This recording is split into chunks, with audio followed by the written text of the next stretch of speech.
पंचकुला में शहीदी दिवस कार्यक्रम को लेकर सीएम मनोहर लाल पहुंचे। कार्यक्रम में शामिल हुए शहीदों को श्रद्धांजलि दी गई।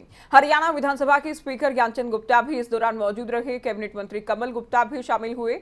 सेक्टर 7 में सामुदायिक केंद्र का शिलान्यास भी इस दौरान किया गया।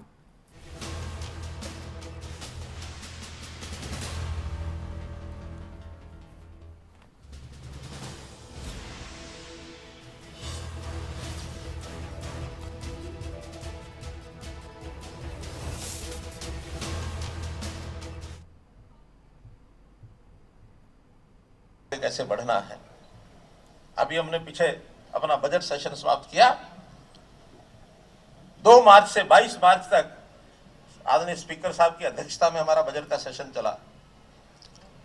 हमने बेच रखा कि अंत्योदय हमारी मूल भावना होगी, जो समाज का अंतिम व्यक्ति है उससे शुरू करेंगे, फिर आगे बढ़ेंगे। इस प्रकार की भावना को लेकर के हमने बजट पारित किया है और ये पहली बार इस प्रकार से हुआ है। इसके परिणाम हो सकता आने में 6 महीने साल लग जाए। हमने प्रारंभ कर दिया ये काम कि गरीबी के अंदर व्यक्ति को संभालो, जो आर्थिक तौर पर पीड़ित है, जिसके पास अवसर कम है, उसको अवसर दो। तो इस प्रकार का हम काम कर रहे हैं। और जहां तक इस बलिदान दिवस के ऊपर, शहीदी दिवस के ऊपर याद करने की बात है, प्रधानमंत्री जी ने गुरु गोविंद सिंह जी के 4 शहीद और 23 मार्च का दिन शहीदी दिवस, सरदार भगत सिंह, सुखदेव, राजगुरु, इन तीनों को जो ये फांसी हुई थी, और उस दिन को सारे देश भर में हम शहीदी दिवस के रूप में मनाते हैं।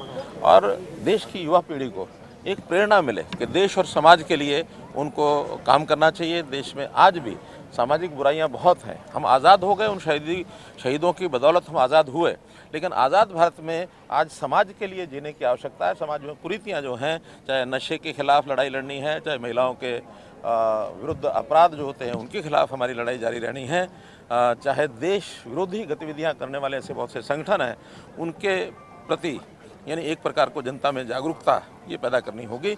बहुत ऐसी विषय हैं जो जनता को स्वीकार करके आज के शहीदी दिवस पर संकल्प लेना चाहिए।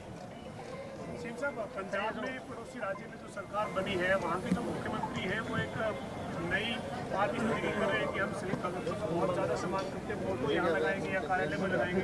शहादत को पूरा देश नमन करता है, शहादत पे पूरे देश को गर्व है। सारे इस तरीके की राजनीति से इसको जोड़ने, सारे देश को गर्व है। आज से नहीं, जब से भगत सिंह, सुखदेव, राजगुरु की शहादत हुई है, उनका सम्मान करने वाला अपना सारा समाज उनके जीवन से प्रेरणा लेता है। देश की आज़ादी से पहले भी, देश की आज़ादी के बाद भी हमने तो उन कामों के लिए कितने बड़े बड़े काम किए हैं। हुसैनीवाला में भी एक स्मारक उनका बनाया गया है। भगत सिंह, सुखदेव, राजगुरु के नाम से जगह जगह उनके स्टैचू लगे हुए हैं, जगह जगह उनके नाम से भवन बने हुए हैं। जैसे आज भी आप देखते हैं कि यहाँ के नगर निगम ने कम्युनिटी सेंटर का नाम शहीद आज़म भगत सिंह रखा है।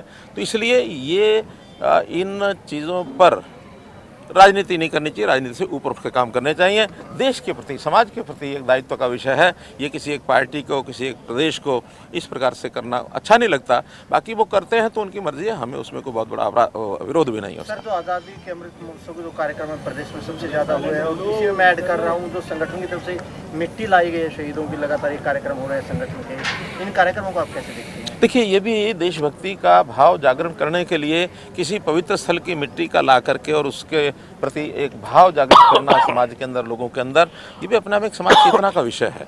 तो हमारे संगठन के लोगों ने ऐसा जो जलियांवाला बाग से या हुसैनीवाला से जो मिट्टी ला करके, और अब सब जगह पर गांव-गांव, शहर-शहर में जा करके उसका तिलक करेंगे।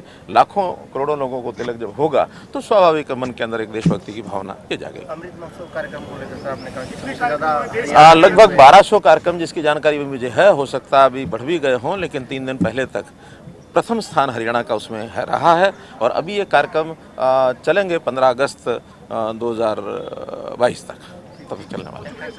धन्यवाद।